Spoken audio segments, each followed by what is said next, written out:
میرے عزیزوں میرے ساتھ نکالیے کلام مقدس میں سے متی کی انجیل اور اس کا 6 باب اور اس کی 16 آیات۔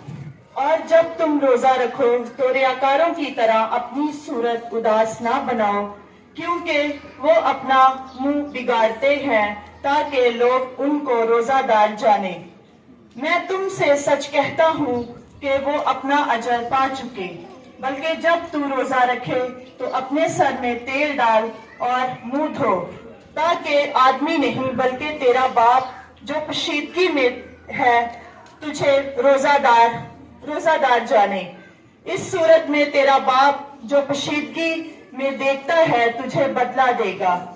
خداوند کے زندہ کلام پڑھے اور اس کے سنے جانے پر خداوند کی خاص برکت ہو، خدا کا شکر ہو۔ تو میرے عزیزوں، ہم نے آج کلام مقدس میں سے پڑھا روزے کے بارے میں۔ میرے عزیزوں، یہاں خداوند یسوع مسیح نے فرمایا ہے کہ جب تم روزہ رکھو تو اپنے چہرے کو اداس نہ بناؤ، صورت کو اداس نہ بناؤ۔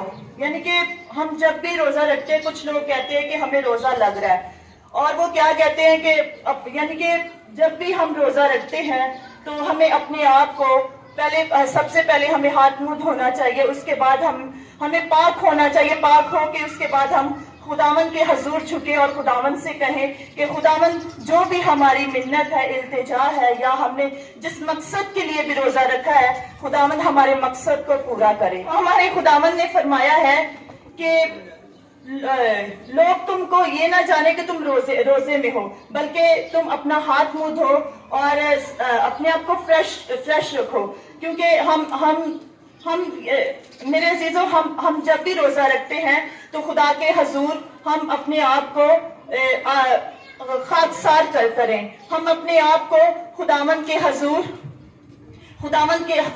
حضور جھکے رہیں، تاکہ خداوند آپ کی دعاؤں کو سنے۔ آپ جب بھی خداوند سے کچھ مانگتے ہیں خداوند ہمیں دیتا ہے۔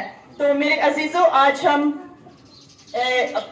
ہم نکالیں گے آستر کی کتاب اس کا 4 باب اس کی 16 آیت میں۔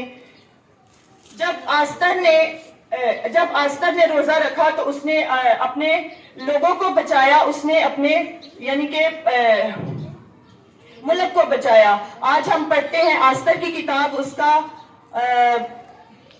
4 باب اور اس کی 16 آیات میں کہ جاؤ اور سوسن میں جتنے یہودی موجود ہیں ان کو اکٹھا کر، اور تم میرے لیے روزہ رکھو، اور 3 روز تک دن اور رات نہ کچھ کھاؤ نہ پیو۔ میں بھی اور میری سہیلیاں اس طرح سے روزہ رکھیں گی، اور ایسے ہی میں بادشاہ کے حضور جاؤں گی جو آئین کے خلاف ہے، اور اگر میں ہلاک ہوئی تو ہلاک ہوئی۔ چنانچہ مردکی روانہ ہوا اور آستر کے حکم کے مطابق سب کچھ کیا۔ تو میرے عزیزوں، آستر نے 3 دن کا روزہ رکھ کے اس نے اپنے لوگوں کو بچایا۔ اسی طرح میرے عزیزوں، ہم دیکھتے ہیں ہمیں بھی اس طرح میرے عزیزوں ہمیں بھی آستر کی طرح جو بھی ہماری زندگیوں میں پریشانی ہے یا ہماری زندگیوں میں کچھ بھی مسئلہ ہے، تو ہم روزہ رکھ کے اس پریشانی کو، اس مسئلے کو ہم سالو کر سکتے ہیں۔ کیونکہ جب بھی اگر ہم اپنے خداوند کے نزدیک رہیں گے تو خدا ہماری دعاؤں کو سنے گا۔ ہم ہر روز خداوند سے مانگتے ہیں کہ خداوند یسوع ہماری ساری ضروریات کو تو جانتا ہے، کیونکہ آپ ہمارے مانگنے سے پہلے ہی جانتے ہیں کہ ہمیں کن کن چیزوں کی ضرورت ہے۔ تو میرے عزیزوں، آج ہمیں خداوند سے مانگنے کی ضرورت ہے، کیونکہ روزے کا مطلب ہے خاکسار ہو جانا، اپنے آپ کو خداوند کے سپرد کر دینا، اور اپنے مقصد کو خداوند کے آگے رکھنا۔ میرے عزیزوں، جب ہمارا مقصد پورا ہو جاتا ہے تو ہم کیا کرتے ہیں، کیونکہ زندہ کلام میں لکھا ہے کہ جس کے پاس بیٹا ہے اس کے پاس گواہی ہے۔ تو آج میرے عزیزوں، جس کے پاس بیٹا ہے تو اس کے پاس گواہی ہے۔ اگر ہمارا کوئی بھی مقصد پورا ہوتا ہے، یا پھر ہم کچھ بھی خداوند سے دعاؤں میں مانگتے ہیں تو خدا ہمیں دیتا ہے، ہماری زندگی میں گواہی پیدا کرتا ہے۔ تو ہم میرے عزیزوں آج خدا ہمارے ساتھ ہے، کیونکہ ہم جانتے ہیں کہ وہ ہماری حفاظت کرتا ہے، وہ ہمیں تمام بیماریوں سے، پریشانیوں سے بچاتا ہے۔ میرے عزیزوں میں بہت خوش ہوں، میری زندگی میں گواہی ہے کہ جب میں نا اپنے بیٹے کو لے کر جا رہی تھی، وہ نا تھوڑا سا ٹھیک نہیں تھا، اس کو بخار تھا، تو میں اسے ڈاکٹر کے پاس لے کے گئی۔ تو وہ جب ہم باہر نکلے کلینک سے تو میرا بیٹا چلتی گاڑی میں وہ نہ لگا، چلتی گاڑی میں نا وہ میرا بیٹا لگ گیا، تو اس کو کچھ بھی نہیں ہوا، لیکن وہ بھائی نے نا فوراً وہ کہتا باجی اپنے بیٹے کو سنبھالیے، یہ دیکھیں میں گاڑی چلا رہا ہوں تو وہ بھاگ کے آ رہا اور میری چلتی گاڑی میں لگا ہے۔ تو میرے شکر ہے خداوند کا، میرے بیٹے کو کچھ بھی نہیں ہوا، وہ بالکل ٹھیک تھا۔ تو میں نے خداوند کا شکر کیا، اور پھر میں نے سوچا کہ کچھ بھی ہو سکتا تھا، لیکن خدا نے ہمیں بچایا ہے۔ میرا ایمان ہے کہ خدا ہمیں بچاتا ہے۔ ہم دعا کرتے ہیں خدا سے، خدا چاہے دیر بعد ہمیں جواب دے، لیکن وہ ہمیں جواب ضرور دیتا ہے۔ میرے عزیزوں میں جب بھی خداوند سے مانگتی ہوں، میرا خدا ہمیں دیتا ہے۔ یہ میری زندگی کی سب سے بڑی گواہی ہے۔ خداوند کا شکر ہے کہ میرے بیٹے کو کچھ بھی نہیں ہوا، اور میں خداوند کا جتنا بھی شکر کروں وہ کم ہے۔ تو میرے عزیزوں میں شکر کرتی ہوں اپنے خادمین کا، جنہوں نے مجھے یہ موقع دیا کہ میں آپ کے سامنے کلام بیان کر سکوں۔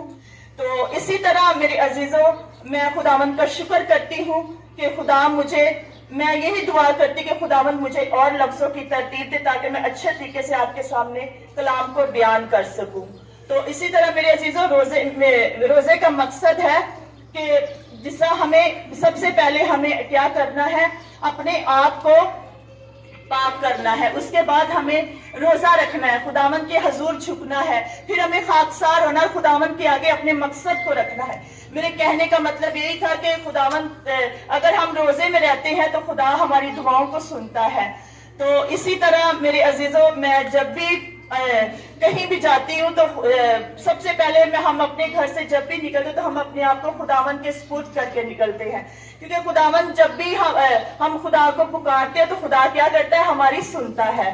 تو اسی طرح میرے عزیزوں میں شکر گزار ہوں خداوند کی، اور جو ہمیں لفظوں کی ترتیب دیتے ہیں اور ہماری رہنمائی کرتے ہیں۔ میں خداوند کا شکر کرتی ہوں کیونکہ وہ ہماری دعاؤں کو سنتے ہیں۔ میں نے کلام میں پڑھا کہ نینوا کے لوگوں نے روزہ رکھا تو انہوں نے بھی اپنے ملک کو بچایا، اور بادشاہ نے بھی خاکسار ہو کر سب لوگوں نے روزہ رکھا اور خاکسار ہو کر اپنے آپ کو بچایا، اپنے لوگوں کو بچایا، اپنے ملک کو بچایا۔ اسی طرح میرے عزیزوں میں بہت شکر گزار ہوں خداوند یسوع مسیح کی کہ ہم جو بھی اس سے مانگتے ہیں وہ ہمیں دیتا ہے۔ خداوند کے زندہ کلام پڑھے، اس کے سنے جانے پر خداوند کی خاص برکت ہو۔ خدا کا شکر۔